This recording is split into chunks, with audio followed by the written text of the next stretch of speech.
Hello? Did we all get disconnected? Yes. But Sorry about that.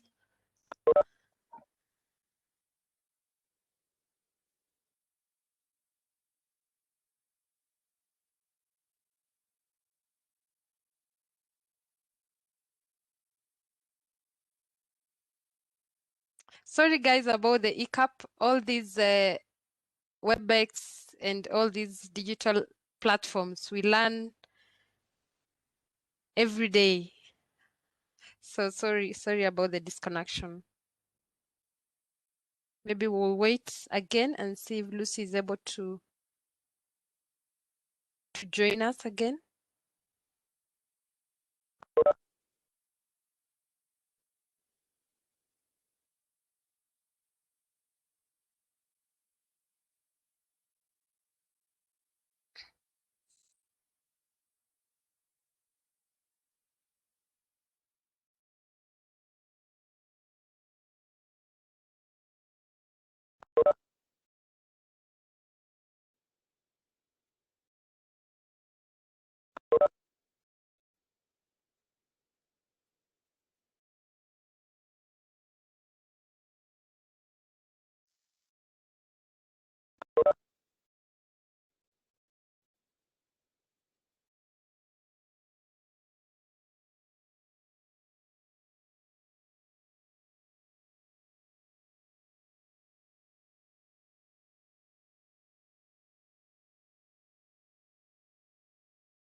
Engineer Lucy, can you be able to hear us?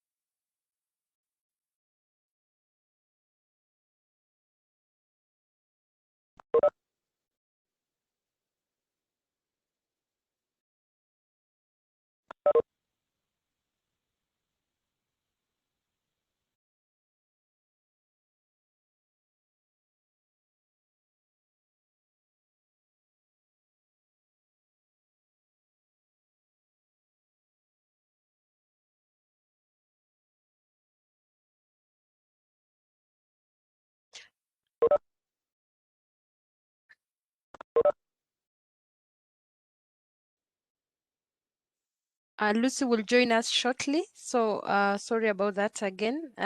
Meanwhile, you can feel free to continue writing your questions.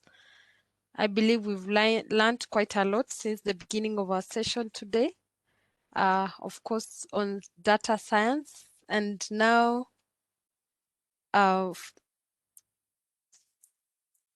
we have learned on how we can use the power of social media, and especially as entrepreneurship, which is one of the career paths for every engineer or every graduate. I don't know if you can all hear me. Maybe by show of hands, you can say yes, yes. Faith, am I still on? I see you're calling me. Yes. Did I get disconnected? Yeah, I think most of us did actually. We So don't know the reason why. At what point did I lose you? I think the point where you were showing profiles and Oh my. yeah. Okay. Welcome back. So, but I think is it back now? Yes, I see most people Okay. are back. Everything is back. I Okay. see your presentation is back. Okay. So where did I lose? Is it here? Yeah, I think that was where we like the guidelines on social media. No, there all we captured that very well. Just go ahead. We already did this. Okay. Yeah, we already did that. Okay. We already did that. Yes. Okay, so now Take I from was there. beginning on social selling. This is where I was. Yes. Yes. So I had said social selling is not purely about selling commodities, but it's about leveraging your network and brand in order to start real conversations with decision makers while gathering intelligence on topic sectors leads that you care about. So the interesting fact is that with digitalization and social media, it has been analyzed that every time maybe you're trying to close a deal, you're trying to crack a tender, or you're trying to get a job, you need to convince 5.4 people. Those are your buyers or your decision makers. So if you're applying for a job, for instance, to a company, you need to convince 5.4 people. So it's not only the HR person. If you are a technical person, you need to convince the engineering manager, you need to convince the project manager, you need to convince the finance people, you even need to convince the marketing people. So by the time you go to sit in an interview, 5.4 people have looked at your profile. So the question is, because nowadays 60% of the decision-making journey is already happening online before even you have met these people, it means what you have been posting on your digital footprint might really play a big role, because 60% of the research has already been done on you even before you met these 5.4 decision makers. So this tells you that you really need to optimize your social media and really always post what is valuable. So it's again been said that these 5.4 buyers or decision makers are social, 75% of them. CEOs and leaders, 84% of them are on social media, and they're using social media to make decisions. So this tells you how seriously you should take your social media footprint and profile and how you engage. So the selling landscape has continued to evolve since years back. Sorry. So previously, people had to walk door to door looking for work. You had to make phone calls. You had to take an aeroplane to maybe fly for an interview if you've been called for a job outside. But now with COVID and with the current contemporary, we know a lot of stuff is happening through digitalization. Like, we no longer go for interviews in person, and I think post-COVID, this is not going to change. We are here doing our mentorship virtually.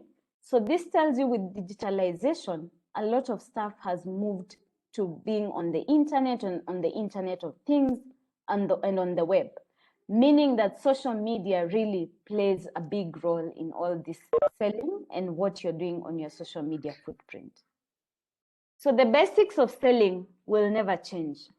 Whether you're going to do a tender, whether you're trying to become a leader in a professional association and you need to campaign, whether you're trying to go for an interview, you're introducing a new product in the market, all that is needed is that you build a professional profile, you network with the right people, engage with insights. And engaging with insights means that you engage all these 5.4 buyers even before, and your networks, with insights that show your professionalism and your ability to deliver. You also need to build very strong relationships.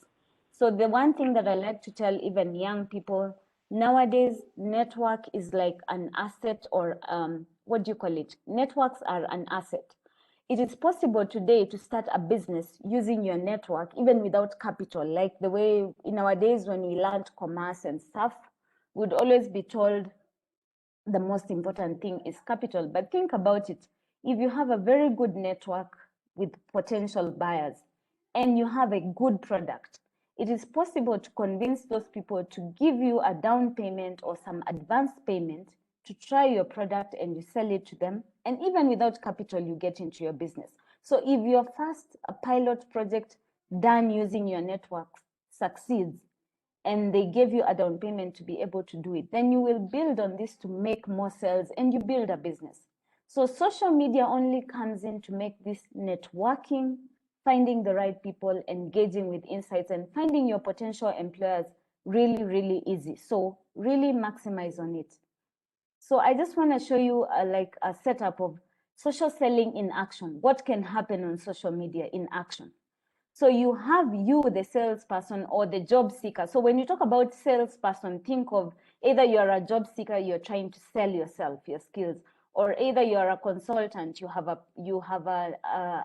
know-how that you need to sell so that you can be involved in a project. Or you're a technical sales engineer, you have a product that you're introducing in the market, you're trying to sell it. How can social media come to play in? So there is the salesperson, there is the buyer or the decision maker. So let's talk about LinkedIn. So you create your digital presence and professional profile on LinkedIn. You research target companies and prospects. So here is the first step of building professional profile, which shows your skills, your value, your know-how, your expertise, the projects that you've executed. Because in our market, having a portfolio is very crucial. So if you showcase what you've been able to do before, it's so easy to convince a new person that you need to take your product to take it up. So you research companies, and then all this research is on Facebook, is on Salesforce, is on Twitter. So then buyer publishes a company article. You go onto that company article and you like it, and somehow you connect with someone from that company that you're trying to sell to. And then the salesperson tweets a post and comments on synergy between both companies, follows buyer on Twitter. Your prospect who you're trying to sell to retweets about this company. Then the salesperson emails the prospect about meeting with a personalized message. And what happens? You actualize an actual meeting, because anytime you're trying to look for a job or get a tender or sell a thing, what you're always looking for is a meeting to meet and convince those people to take your whatever you're offering. So all you need to do again is build your professional profile, find the right people, engage with insights. And this is what it takes, like making comments, posting a company article, and then you link with the other person you're trying to reach out. And finally, you'll be able to have a meeting, and then you build the right relationship, and then you find yourself in business, or you're able to start up your business. So now what I would like to ask all of you, I'm sure you're on social media. I'm sure you have your phones on the go. And now with COVID and lockdowns and we are staying at home, the one place that we are spending a lot of time is on our gadgets. It's been said that 70% of the time is being spent on gadgets. So it means potential stakeholders, potential partners, potential employers are likely to come across you digitally. So ask yourself, and maybe you can drop in the chat, what is the one thing that you're now going to do differently on social media that you had not thought about, and now you're going to do differently, and it's going to catapult you to grow, to advance in your profession? So in summary, your profile is your story. So make sure your profile, you can follow this guideline when preparing to write your profile. It needs to be a profile that quickly tells an impactful professional story. It gives viewers a glimpse into who you are, and it gets them more excited to learn about you. Be very strategic and choose one or two themes that strengthen your value and make you easy to remember. You need to be that one person when somebody thinks about LinkedIn or Twitter, they are easy to remember. Like when we think about Twitter, we think about Robert Alai.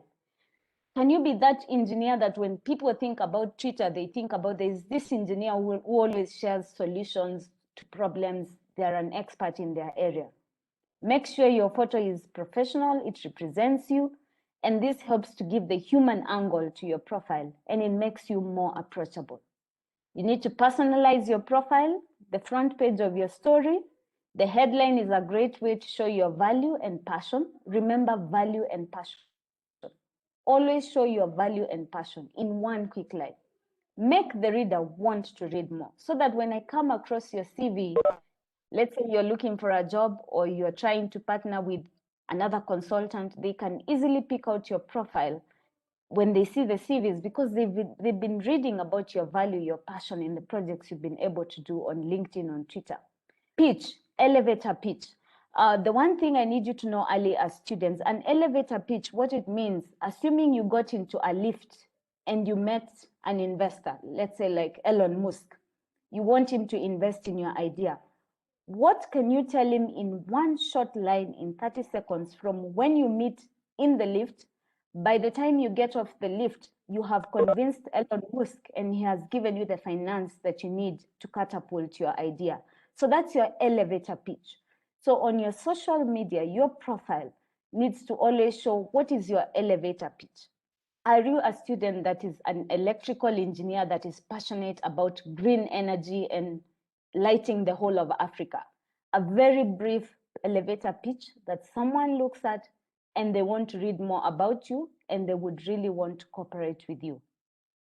So professional headshots, I just thought I show you a few because most of us ignore the pictures on the LinkedIn, on your profiles. It's good to have a professional headshot that really signifies who you are and displays you professionally. So I wish to thank you all. I did not talk so much engineering, but more of how to capitalize on your social media to catapult your career and really network. As you remember, networks are an asset.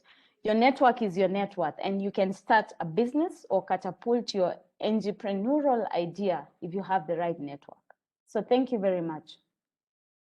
Thank you very much, Lucy, for the great presentation. And my take home today is mind your personal brand. We should mind our personal brand in social media, a place where we quite a lot ignore. And we are supposed to use the social media intentionally to propel our careers and navigate the changing dynamics in the industry.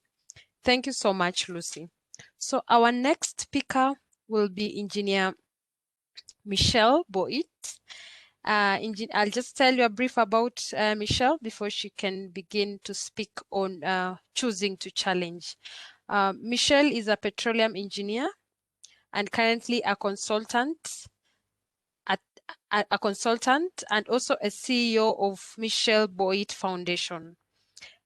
She is experienced in petroleum engineering and has demonstrated history of working in oil and gas industry. She has strong professional background with a Master's of Business Administration and Executive MBA focused in Business Administration Management and Operations. That is from the University of Texas at Dallas. Michelle is also she's also a very seasoned engineer, and she studied chemical engineering. She will tell us more of her story as she shares a story on how she chose to challenge. And she is the one who was the technical lead when Kenya was producing the first oil. Welcome, Engineer Michelle. Thank you so much, Faith. Can you hear me well? Yes, we can hear you, Michelle. Oh, thank you so much. Good evening, everyone. It is a pleasure to be part of being a speaker. Today, I'm honored. I am humble. Thank you so much, Faith, for organizing this and also inviting me. This is very dear to me, despite working in the US, in the UK, despite working in some countries in Africa. I am from Moi University. I didn't go to Moi University, but my roots is in Moi University. So this is very dear and very close to me. I went to Moi Primary. My dad was a lecturer at Moi University for 20 plus years. He was teaching biochemical. I remember I used to go to his office where he was teaching chemistry, organic chemistry, some environmental classes. My mom still works at Moi University. She's been working there over 30 years. So I was raised in KSS. So Moi University is home for me. So for me, this is dear and very close to my heart. So my topic today is about choose to challenge. Despite all the titles and success that everyone hears, maybe on social media or maybe from my story, I always say, people, they know your glory, but they don't know your story. Like they don't know all the struggles that you've gone through. So today I'm gonna be brief, and hopefully somebody will learn from my life experience. So one, I would like us to have the 3 E's that we like to go through as we do the choose to challenge. So why choose to challenge? For me is the triple E. We'll talk about first education, then we'll talk about experience, and then we'll talk about exposure. So education for me is the position that you guys are having right now, that is being a student, learning. And it doesn't just end there, but that's just the beginning of it. So it's having skills, learning your theory, and going through school. And you'll be having some challenges when you're going through it. I remember when I went to the US, I joined the calculus class, and my first challenge was, first of all, I could not even hear what the lecturer is saying because of the accent. And then second was because they were so advanced in technology, like they were using MATLAB to calculate math, and they were using scientific calculators. Unfortunately, we use logbooks in Kenya, so no one was using that. So I chose to challenge that situation. And the first thing that I did is sign up for tutor. And I told the tutor, I understand math, is just that I'm really behind in the technology. So when you're going through education, there is so much challenge. There's another challenge that I went through my education phase is when I go to the US, I learned very quickly that I need to work. So no, my parents just pay enough money for me to go to the US.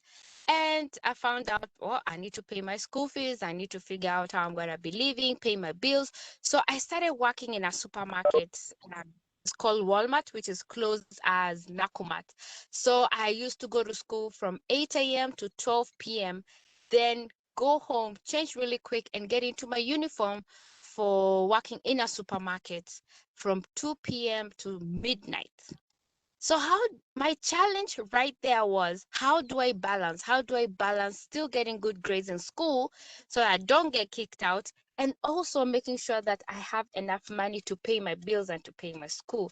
So I chose to really have time management. And I was able to graduate with chemical engineering honors in 2008, despite all the challenges. So you need to ask yourself, I can see some of the people are just going to school. Like, how come are you not making straight A's and you're actually just going to school?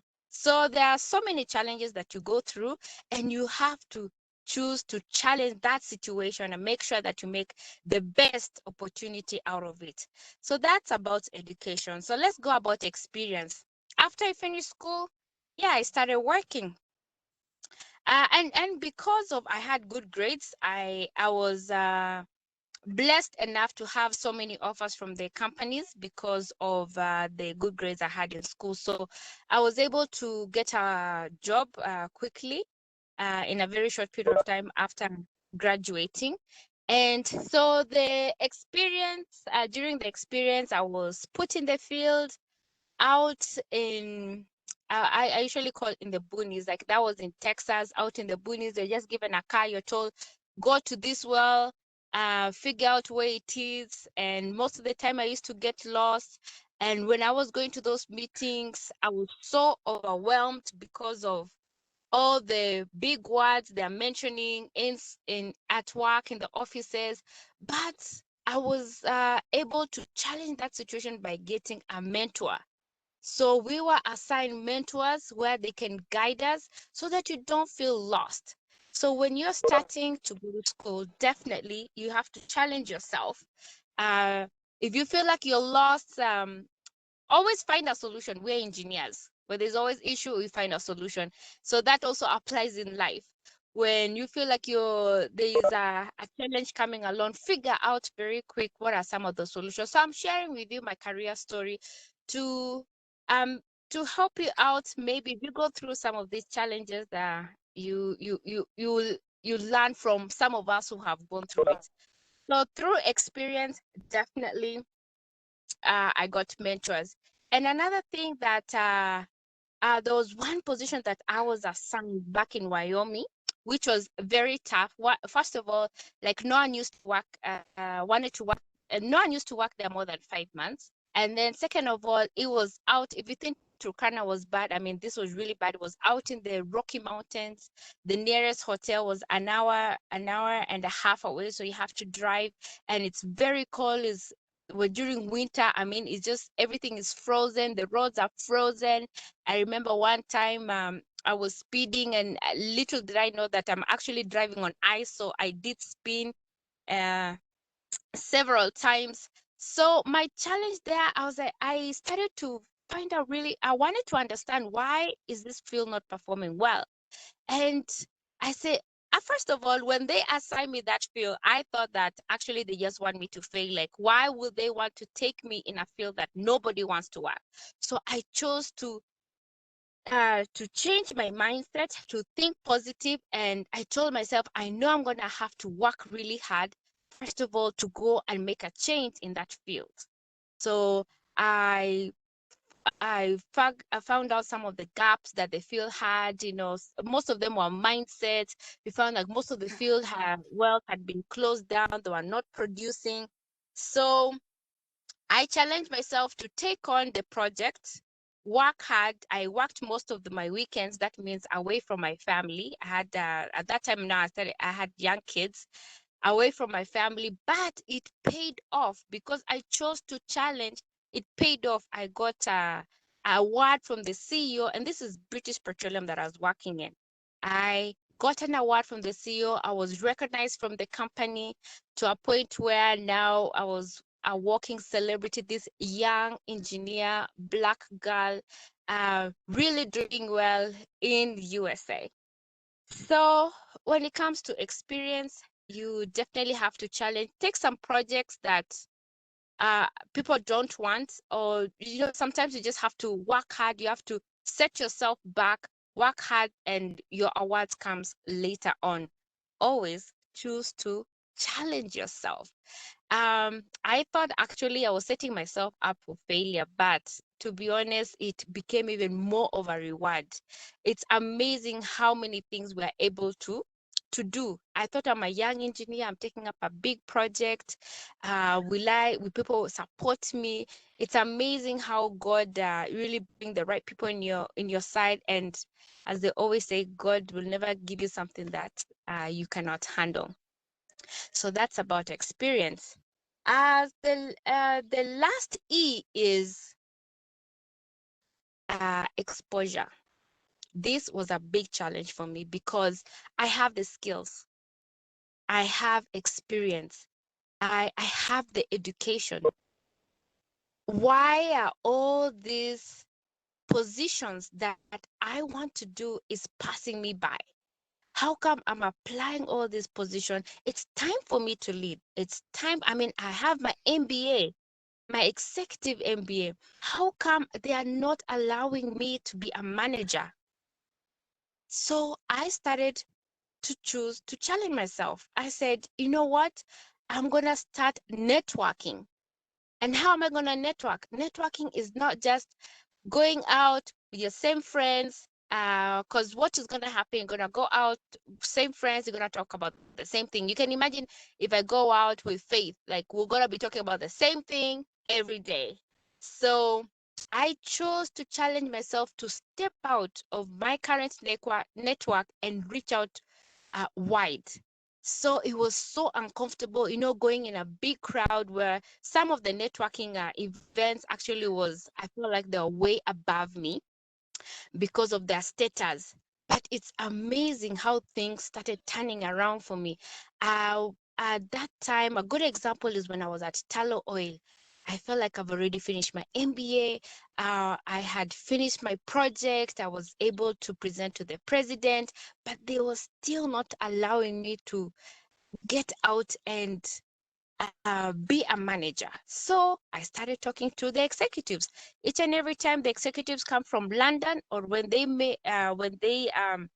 pay for me to go to London to do a presentation, I used to step out and go to their offices and ask them, can we have coffee? Because most of these people don't even know what's going on. They don't even know what your issue, they don't even know what you want.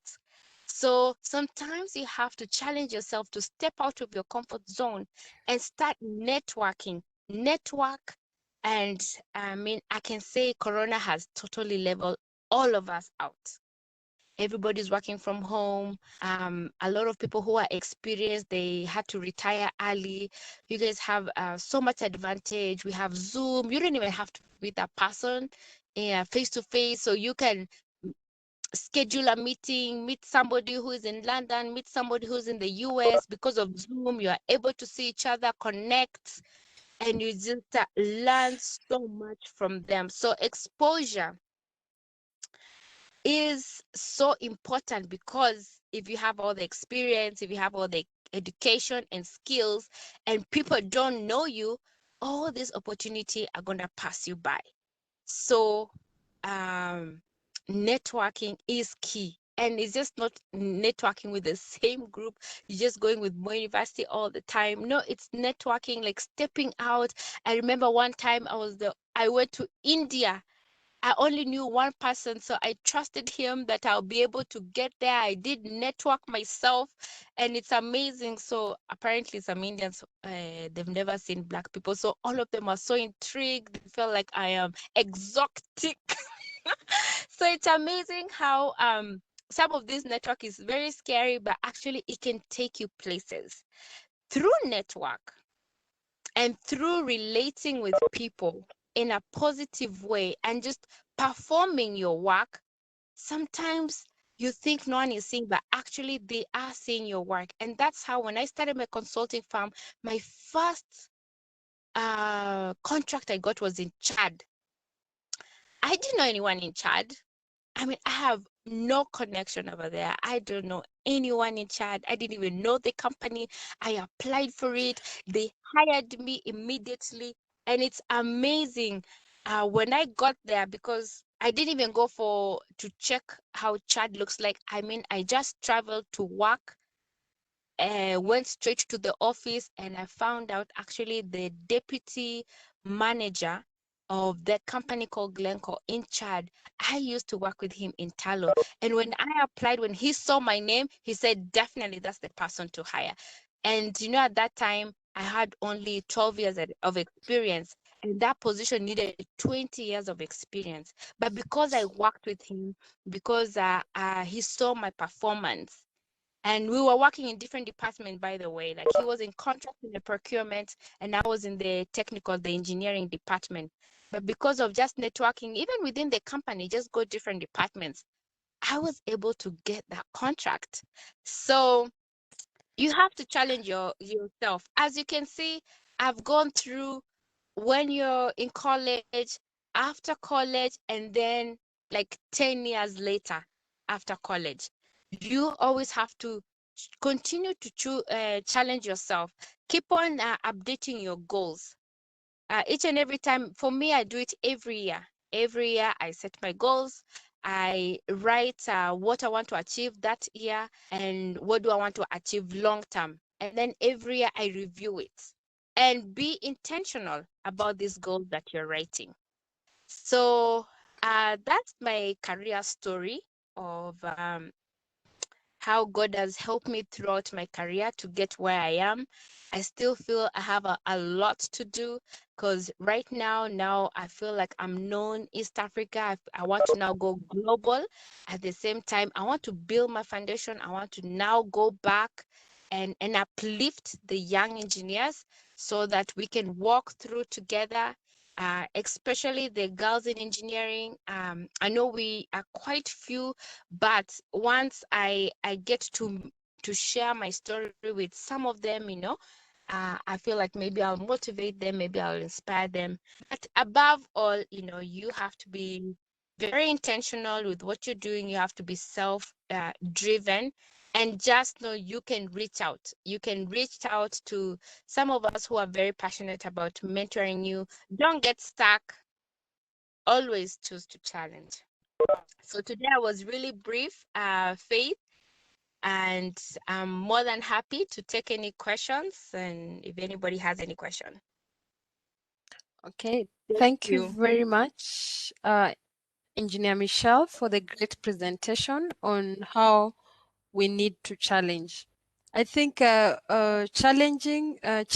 are in our day-to-day life, in our day-to-day career. So I think it was very important to learn of your challenges and also to relate to our own challenges and use the 3 E's, which we now know beyond IEEE, that it means education, experience, and exposure. Thank you very much, Engineer Michelle. Our next speaker, our next speaker today will be Engineer Stanley Musau, and he is also a graduate from Moi University. He's a chemical and process engineer from my university. Currently, he's the director of buildings and services at Schneider Electric. He's also an IEK council member and has studied an MBA that is in marketing and strategy from the University of Nairobi. Welcome, Engineer Stanley, so that you can take us through how you have stayed relevant and how you have grown your career, and also we can learn how to do the same in our careers. Welcome, Engineer Stanley. Thank you, Faith. Please confirm I'm audible. You are audible. Okay, I want to appreciate my previous speakers, and you can see the girl child is really trailblazing, and the boy child we need to up our game. It's a good opportunity, and I hope that there will be more and more of these kind of initiatives to share with our young brothers and sisters who are still in college, and to assure them that despite the gloom, despite the all the things happening around us, that that there is hope.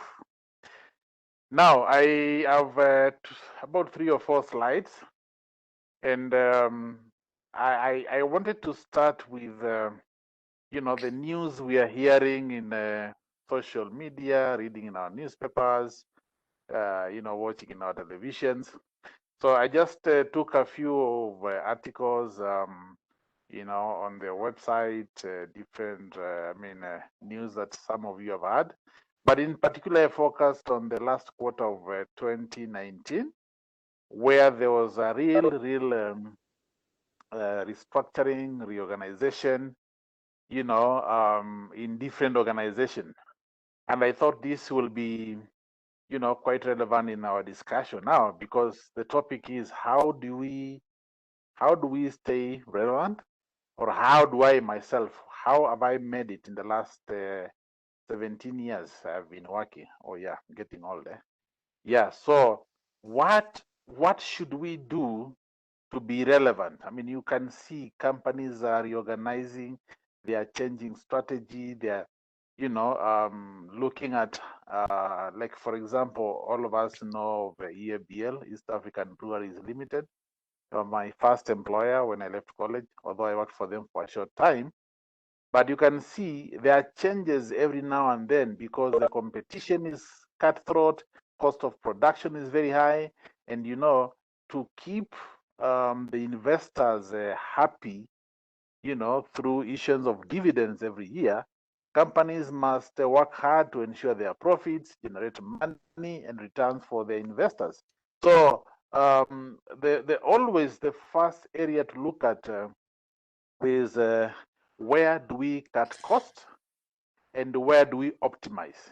So when you hear those words, I actually say they're very dangerous words. When you hear reorganization, optimization, re-engineering, the question is, are you going to survive this kind of terminologies being thrown left, right, and center in the organization that we are working on? So these are some of the examples I'm sure some of you have had.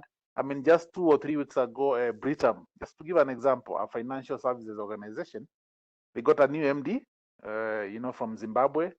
Mr. Wairegi left, retired. And you know what happened? The first thing he said, okay, this executive, the executive team is too bloated. Number one. Two, he had been hired with a specific KPI, with expected returns on the investment and all that thing. But now the question was, are the executive, is the executive wing, what we call C-suite, is it relevant? Is it ready to take the organization to the next level?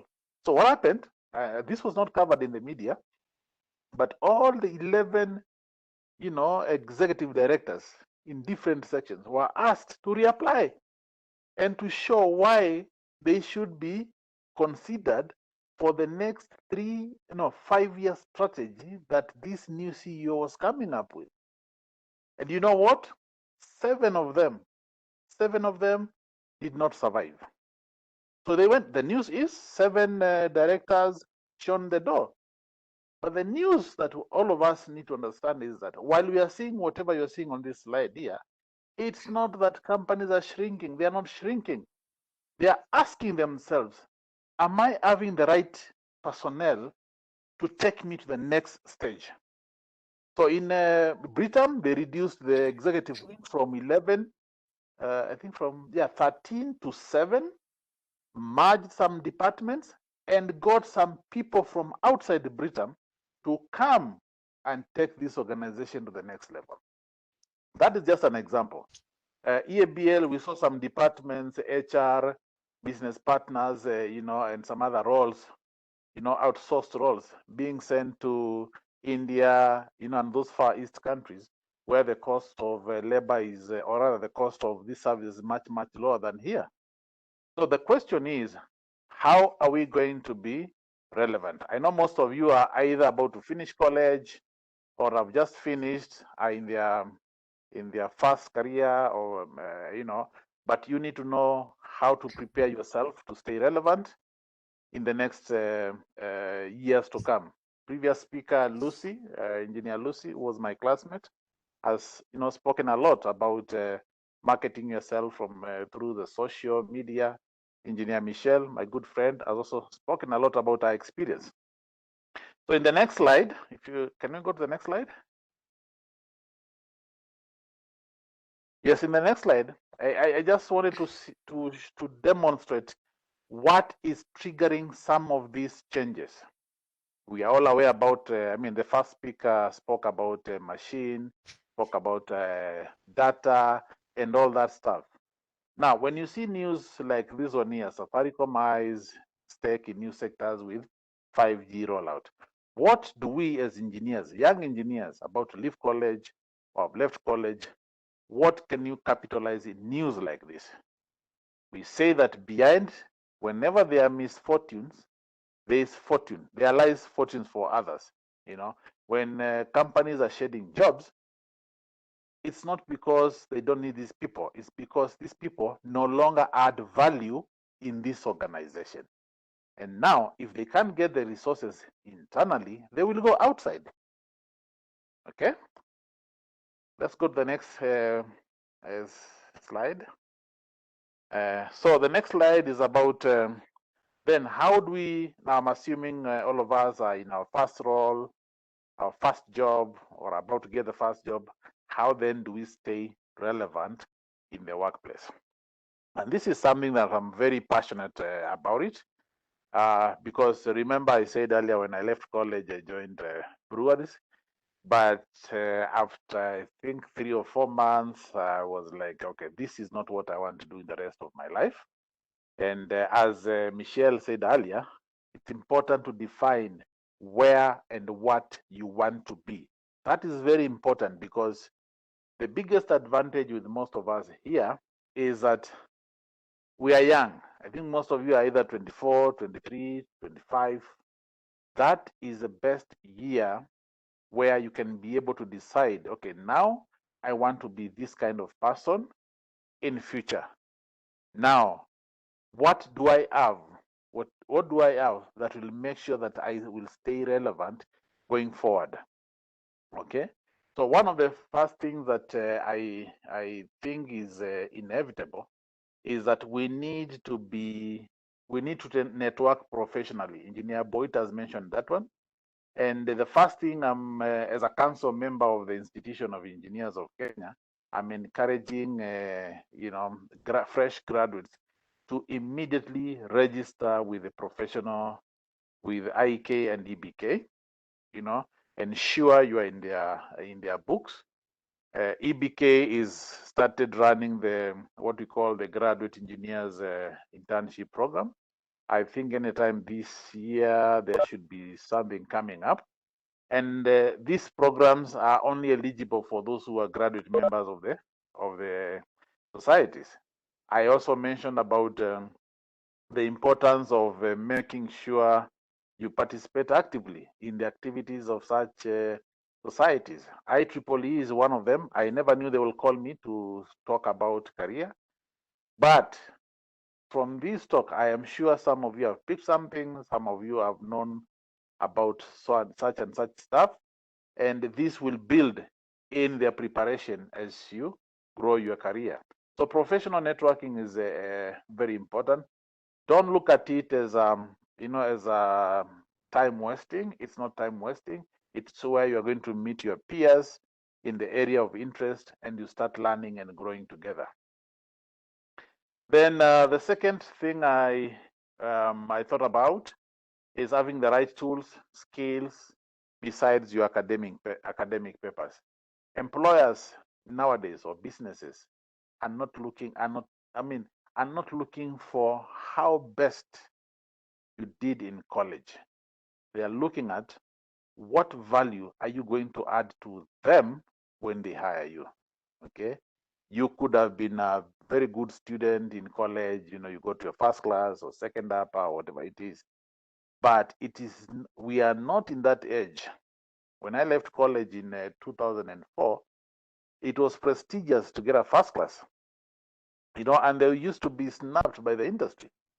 But right now there are so many of them, okay, and the few available places, cannot absorb all of them. And employers, businesses have changed. They are not only looking for the academic papers, but they are looking for these special, unique skills that these graduates bring to their businesses. That is why we are seeing engineers being snapped up by banks, financial institutions, because this organization, this institution, know that engineers have the best brains. Okay, so and there are many other ways where you can grow. Training. There are several skills that each one of us can acquire. If you're in the good books or you're doing well in your organization, remember, we always say that it is your initiative as an employee or as a staff, to chart your career growth. I encourage the young engineers reporting to me at my office, to develop their career plan. Okay. And we are supporting, as an organization, we are supporting graduates who are pursuing different skills, uptake, that are relevant not only to them, but that will add value to the organization. Remember that to stay important for you to stay productive and relevant, you must invest in not only online classes, okay, now in the advent of COVID and all that stuff, but also create time and sacrifice, because you're investing for your future. At that point is keep up with the latest industry updates. I think I don't want to belabor this. It is encouraged to read a lot, subscribe to journals, in your area of interest. Okay, and again, to the first point, network, with the relevant associations that will help you know what is happening in the industry. Fourth point, understand your client needs better. Engineer Lucy brought this one quite well. And for me, all I can say is simple. Portfolio of offerings to your clients, the solutions that you're offering to the clients should be consistent with their current needs. Now things have changed. Before, where clients or customers used to visit organizations seeking to know what they do or how their issues can be sorted out. But nowadays, we are going to the customers. We are going to where the customers are, finding out what are their pain points. How can we add value to their businesses? How can we, for example, cut cut energy losses or energy consumption, and coming up with innovative solutions. This is the language that our customers want to hear, that coming to solve the pain points in their organization and to help them, because when they cut cost, what happens is that the bottom line grows. Then the other point, which I find quite interesting, is that you should know what makes your competitors successful. Important to scan the environment in which you're working, okay, and to know why are our competitors successful. What is it that they're doing that we are not doing that is making them more successful? How can you tweak? How can you play around, on their weaknesses, to outsmart them and to add value to the organization you're working for? That way, you become more relevant to the organization and you start becoming a more valuable employee, and the company starts looking and counting on you, to help them boost and show off their revenues. The sixth point, I think it's a bit debatable. I mean, when I was putting it, I took some risk. There are those who prefer to be, to either specialize in one area, which I always recommend, and those who want to do, everything. Now, for the advocates of specialization in one area, in my view, I think it makes you more attractive, and companies start sourcing, looking out for this, and these companies are ready to pay. And remember, in my organization right now, this is our 4th month looking to replace service operations director, and it's not been easy. We are going out we've gone out to the market, LinkedIn, to our competitors or organizations that are, in the same industry, but it's difficult to find this kind of talent. Whenever we get them, either they are too busy, or they have a defined career path in the organization that they can't take a risk to leave. So as you chart your career path, remember, Engineer Boyd mentioned about your plan, your strategy, 5-year plan, 10-year plan. I used to have a 5-year plan when I left campus, and one day I remember challenging myself that I have to go and work in this country called Nigeria, a very risky and interesting country. I mean, a country where utility power, the Kenya power that we enjoy here 24 hours, and whenever Kenya power goes away for 30 minutes, we start making noise and abusing them on the social media. In Nigeria, during the early 2010s, utility power was available for only 4 or 5 hours. During the rest of the day, you are either on generator or solar and other different types of off-grid power. So back to the point, it's important to look out and ask yourself, what will be the skills that these organizations of the future will be looking at? How are you going to prepare yourself, to be relevant in the years to come? Finally, I talk about the importance of focusing on the bigger picture, and this is where you're working in an organization, you've charted your career path, you know what you want to be in 3 years, 5 years, 5 years.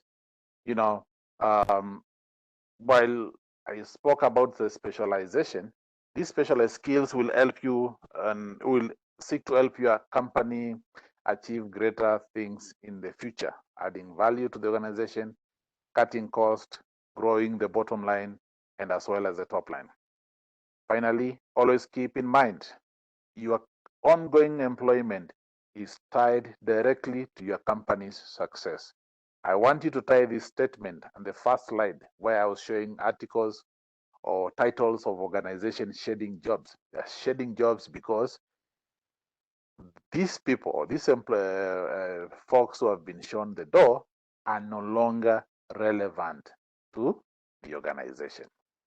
So I think if we follow these points that I've shared here and the advice from my three other sisters who spoke earlier, I think we can be in a better place.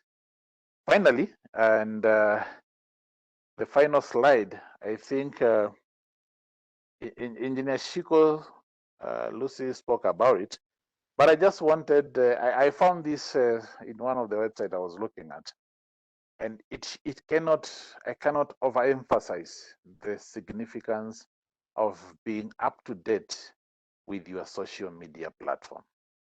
You know, companies are going to the social media, you know, for either LinkedIn, Twitter, and other forums, Instagram, and many others.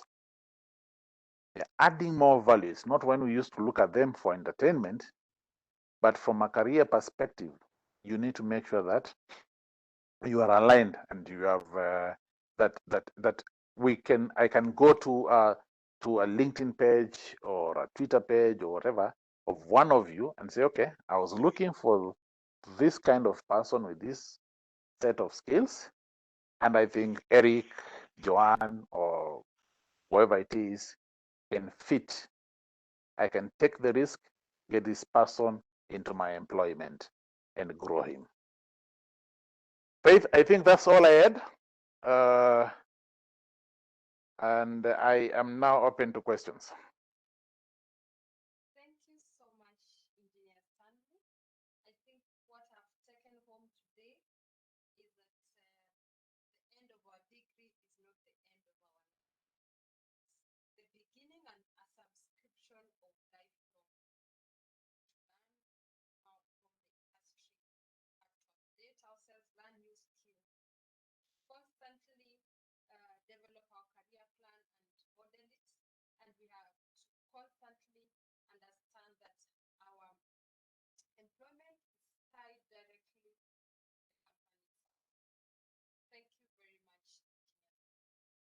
I think I will now ask everyone who's joined us today to please send in their questions. If they'd like to speak, you can please speak up. They can put the questions on the chat section. Please welcome.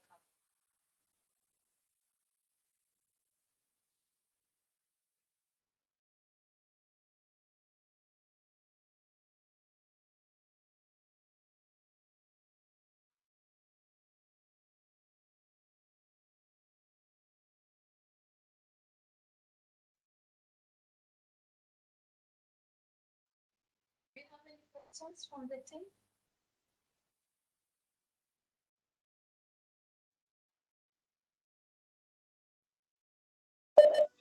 Hello, Faith.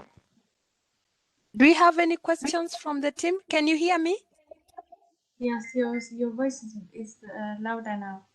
Okay. Sorry about that. I think I can just summarize what I was just saying before.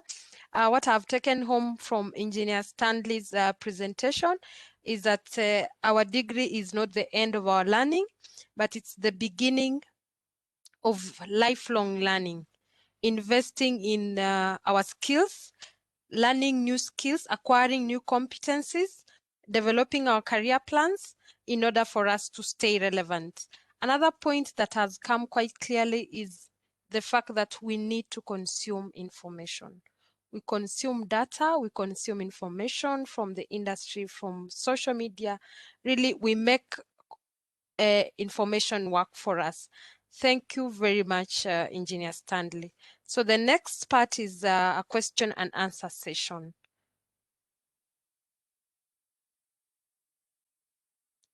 Welcome, and please ask questions.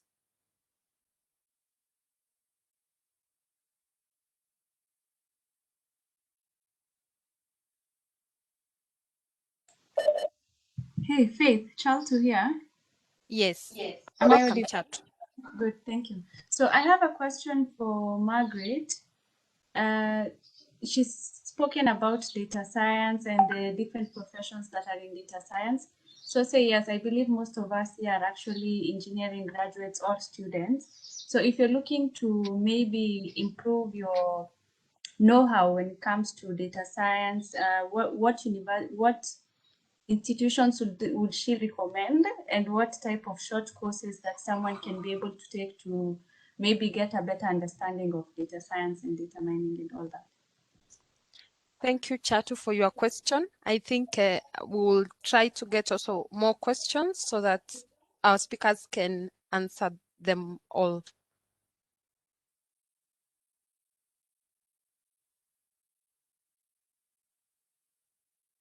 Any further questions from everyone else in the team? Hello, am I audible? Yes, Beryl, you are. Yes, thank you. I have a question for Engineer Stanley. So, he mentioned something about developing a career plan. So, for recent graduates or those who are just about to graduate, we've noticed that maybe you're in attachment and some of the companies are not like, let's say you go to a company and they don't have like a structured plan for attaches. So for such a company, is it okay to actually just go along with what the company is doing, even if it's not necessarily electrical? Yeah, that's my question. Yeah. Any further question?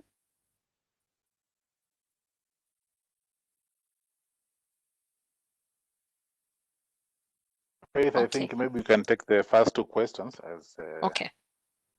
members Prepare. figure out Okay. the question. So I can ask Margaret to take, then I can respond to mine.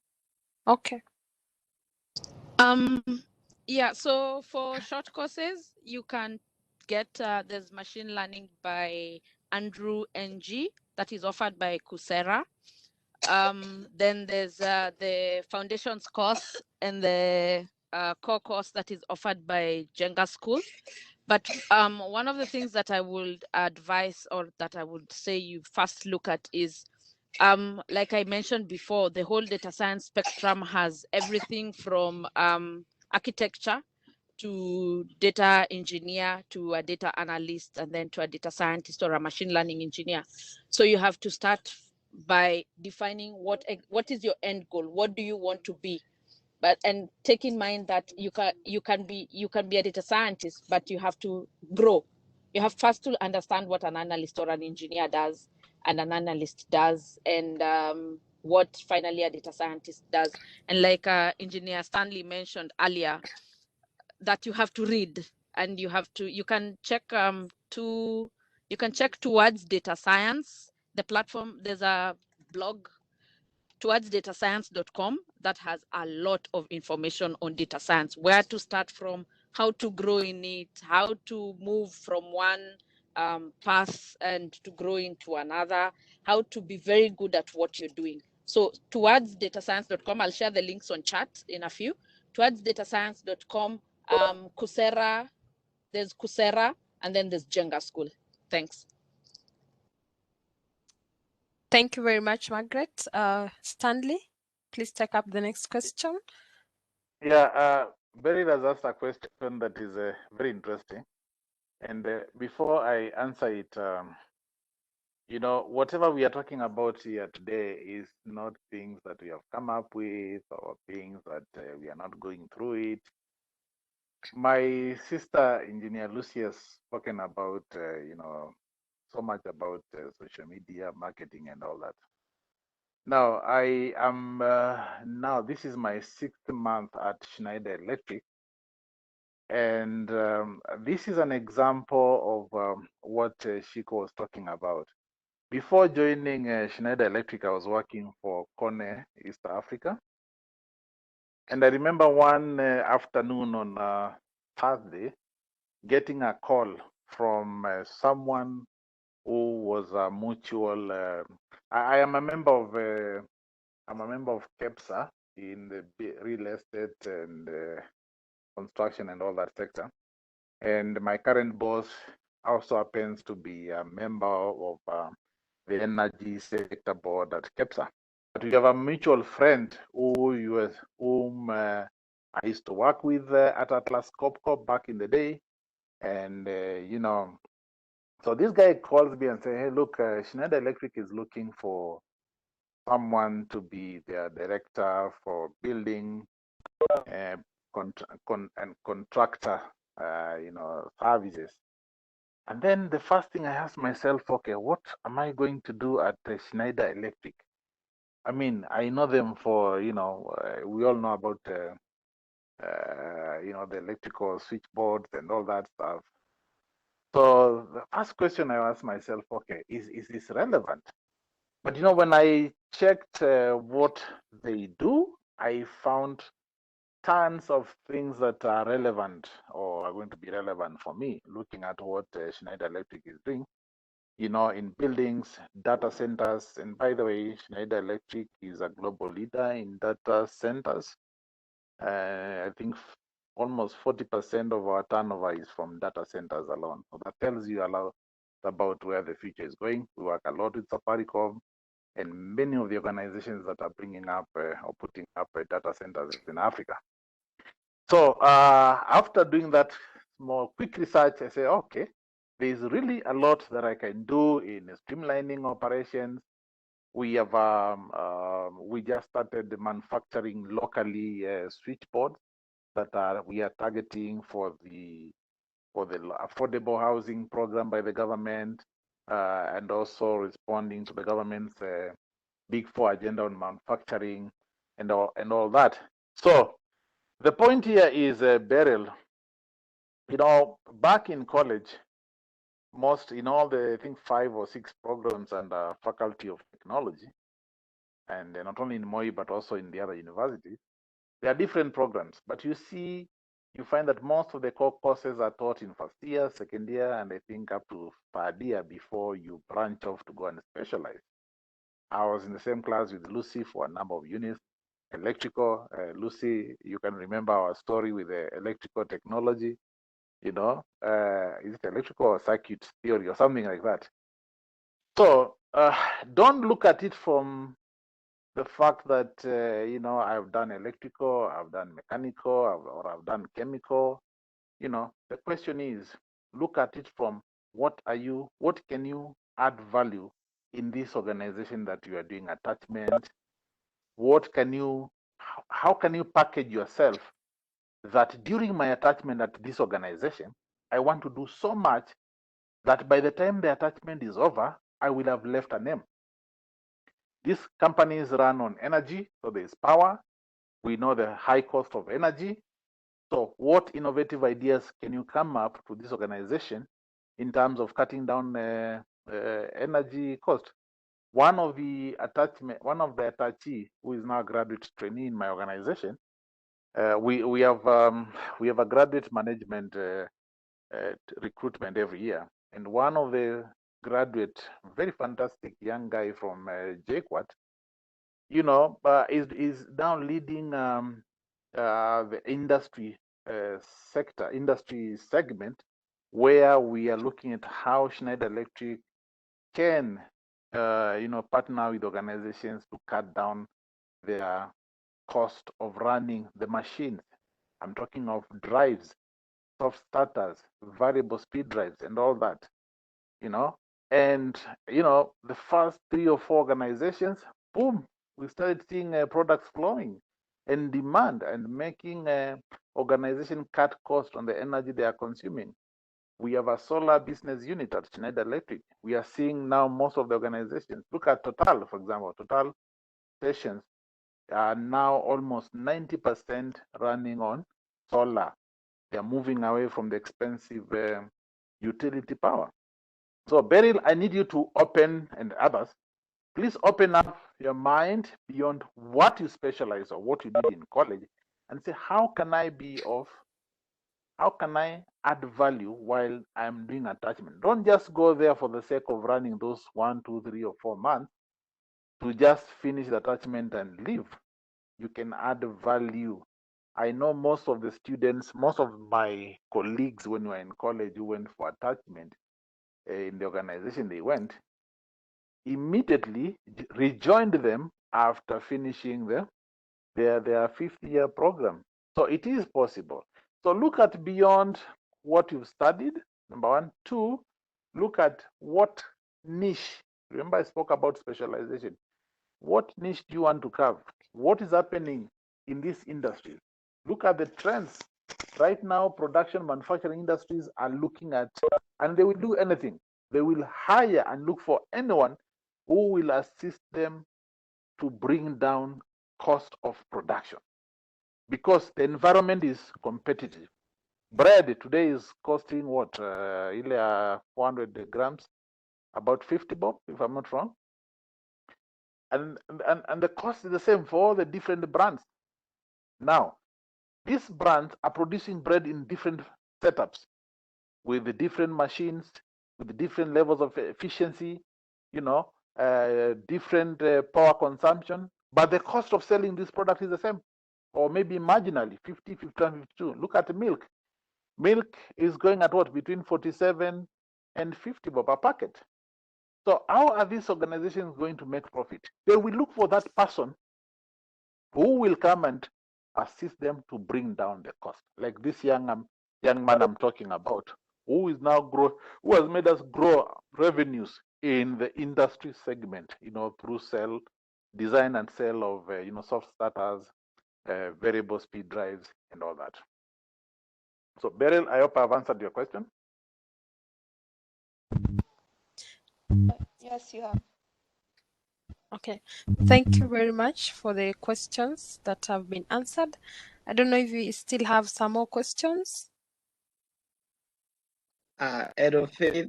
Hello, can you hear me? Yes, we can hear you. Okay, so thank you. So my name is Chris. I have two questions. My first question goes to Margaret. Now that you have studied here at campus in Kenya, that is Catholic University, and later studied at MIT, which is one of the best globally. How do you think we as students here compared to students at MIT in terms of our courses and technological wise, now that we are engineers? Then my second question, I would ask Lucy, Engineer Lucy, as a IK student member, how do I get attachment opportunities? And maybe you can explain to us other opportunities that a student can gain from IK. Thank you. Thank you so much for your questions. Maybe we will go straight to answering. Margaret? Chris, I did my machine learning course from MIT online. And one thing I can tell you is that it was a specialization course. So it was just mainly it was targeted machine learning. What I can tell you, and I'll just reiterate what Engineer Stanley said, you have to read. Whatever we are given in the undergrad in our Kenyan universities, even at some point our master's level, is just a tip of the iceberg. You have to read. The amount of reading that you will get out of campus is more than what you will have when you're in campus. So make it a habit, read, learn something, make it a habit of learning something new. In as much as whether it is in engineering, whether it is in marketing, whether it is just politics or what is happening, read. Reading will expose you into getting new ideas. Reading will make you understand people's different ways of thinking.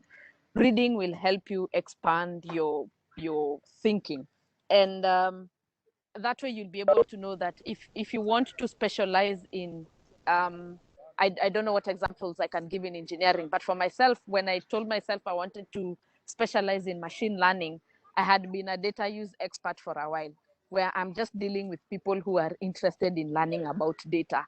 And I had given them the reports, I had given them the visualizations. But I could get from the questions they were asking is, Margaret, what next? Margaret, now I can see that ladies are more susceptible to getting HIV than men. So what? And I had to go and read. I'm not a medical doctor, but if I sit with a doctor, I can be able to tell you the history of HIV and why women are more there. So what I would say is read. Read. By reading, then you'll be able to know exactly what you want to do next. By looking at curriculums of what is offered, you'll be able to also see whether to get your more your to expound more either from MIT or from Stanford or from just Strathmore University, for example. Yeah. Thank you very much, Margaret. The next question was to Lucy on how students can get internship opportunities at IK or through IK. Okay, thank you very much for the question. So as my friend Engineer Stanley had earlier highlighted, as a professional association, we offer the platform for networking. And so we encourage students to really participate in the events or happenings of IK, especially nowadays, it's a lot of online webinars. And through those networks, you're able to network with potential people who can give you attachments. I may not say that we have a list of attachments listed on our website at the moment, but the platform is that we offer you a chance to connect with other professional engineers and people from companies that are likely to be offering internships. The other thing is that the IEK itself also takes people on internship at the secretariat, and young engineers are considered because, again, by being at the secretariat, you are likely to network with the engineers as you interact with them in their membership issues and the events. So you can feel free to drop your CV to the CEO email for IEK Secretariat, and perhaps if there's an opening, you can be considered. But the biggest platform is you engaging with other members who come from organizations, consultancies, or places that would offer attachment. Thank you. Thank you very much, Lucy, and thank you. Faith, Okay, I want sorry. just to add, I want to add something Okay. to what Lucy has said. Okay, And welcome. just to commend and also what Margaret has said, I cannot overemphasize the need to continue reading. You know, when former President Daniel Moi used to say, when you graduate, that they give you the power to go to go and To read. read to, I think, all that appertains to the degree. We need to know that the first degree or the undergraduate is just like the foundation. Now, whatever you decide to do after the foundation will determine how high the house or whatever you want to put up, and you cannot rule out reading. You need have that curiosity to learn, to read, and to further your knowledge, increase your wealth of knowledge in the area of interest that you have decided to do. So then again, also the events, one of the benefits I would say, because I also was a student member of IK back in the day, and a lot of when you associate yourself, by being a TSA member, I don't know whether it's still called TSA in Moi, or being a TSA member, being a student member of IK, is that's like the foundation base, of associating yourself, and it will increase your chances of not only getting attachment or internship places at IK, but I remember in the previous council, Engineer Lucy, there are a number of candidates that had applied, and we said, okay, we can one council member at some few opening places, and I think there were about 7 guys who went to, the member was from Kengen, and they posted them in Kengen, in Nakuru, at Olkaria, and in the Seven Forks, and one near the head office in Nairobi. So yes, there is a power in these organizations. You might underestimate it, but don't rule them. Don't rule the capability out. Thank you. Thank you very If I much, can just Engineer. add something, if I can just add Yes. something shortly. I typed it on chat, but maybe it's easier said. As Engineer Stanley, Margaret have all stated, I also cannot say how much reading you have to do. What you have done in the university is just basics, but all your life there's a lot of reading, and being in the technical world, especially those in telecoms, and even if you're mechanical with Internet of Things, things are changing every day. Like every day there's a new way to control a machine, there's a new way to operate a machine, so you cannot afford not to read. And with your generation and the current world, I think you're more luckier because you have internet at your palms. You have this information on your phones, on your computers. So it's so easy to subscribe to short-term training, short-term courses, and then you have all these experts from all over the world. So even your pool of expertise that you can learn from has been expanded by the fact that we can easily digitally connect. So I cannot emphasize how much you need to continue reading, need to continue looking for opportunities. Personally, since I left university, every year at least I do a training, a short-term course, or sometimes the long-term courses, like the way I had to relocate to Germany for the leadership training. And before COVID, these short-term courses actually open your mind, especially if you travel to the areas where the concept you're trying to learn already exists. But now, even without traveling, there is machine learning and artificial intelligence. So if you want to learn about a technology that does not exist in Kenya, just by sitting on your laptop through artificial intelligence, you can interact with such. So I cannot emphasize how much you need to continue learning, and now how much you need to leverage on digital space and digital information that is now available at our palms to continue building your knowledge portfolio. It's very important. Thank you. Thank you very much, Lucy. Thank you very much, all the other speakers, for what you have really captured well, that we need to continue learning. And another thing to the students that that will really help them is to go home with a new sense of curiosity. Be curious when after today, go and research on all the speakers, what they do, where they work, research, go to LinkedIn, see all those profiles, see how you can bring out the best out of what you have learned today. And let's all subscribe to a lifelong learning.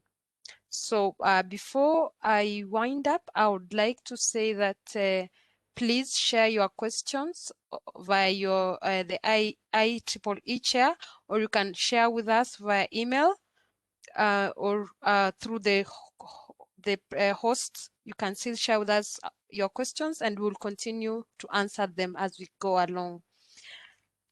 Before I call the IE representative to give us the closing remarks, I'd like to really extend my gratitude to everyone who has been part of this, from the participants to the people who are working on this new WebEx, Cisco WebEx app, meeting app, to everyone who participated in one way or another, who designed the poster, who circulated the poster to everyone, the speakers, everyone, even the ones who attended and listened.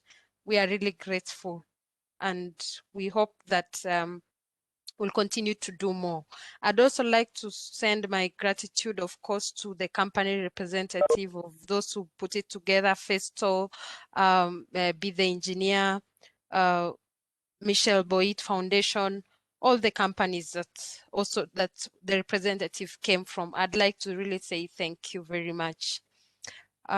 Maybe I can now give it to the IE representative, IEEE, to give us the final remarks before we finish our today's session. Thank you.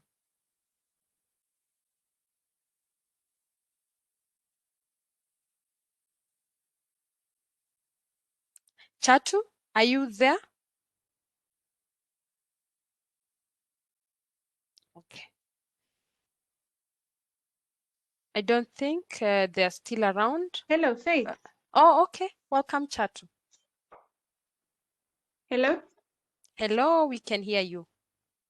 Oh, sorry, had you called up on YP or someone different?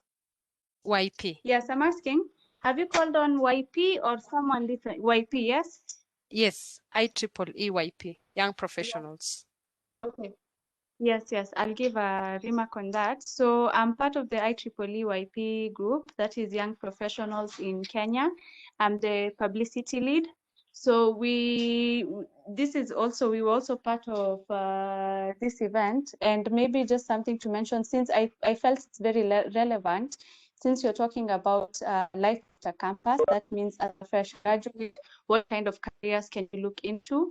So good thing is we have also a WhatsApp group where our members can be able to share ideas. Maybe you'll find someone who's doing one thing or the other. You can collaborate, or you can be able to just come together and empower each other. So there's that portfolio. We have different pages, LinkedIn, WhatsApp, YouTube, on all the platforms. And also you can be able to be added to our mailing list, such that when we have different events, we have events to just help young graduates be able to, like we are saying, navigate different career paths in the engineering industry. So you'll get webinars, talks that are able to help you in that line, similar thing to what you're doing right now. So we are called IEEE Young Professionals Kenya. There's the IEEE Young Professionals in general that is across the board. So we are a sub branch of the same for the Kenyan section. So would really love for all of you here to be able to join that platform, and it can also be able to help you just to network more, to find a group that you have similar goals, maybe similar guidelines, so that you can be able to just grow in your career as you finish campus and as you get into the industry. So yes, that's it about IEEE YP. Thank you, Faith. Okay, thank you very much, Chatu, and thank you, of course, everyone else again. So Yes, before sorry, just a final on that.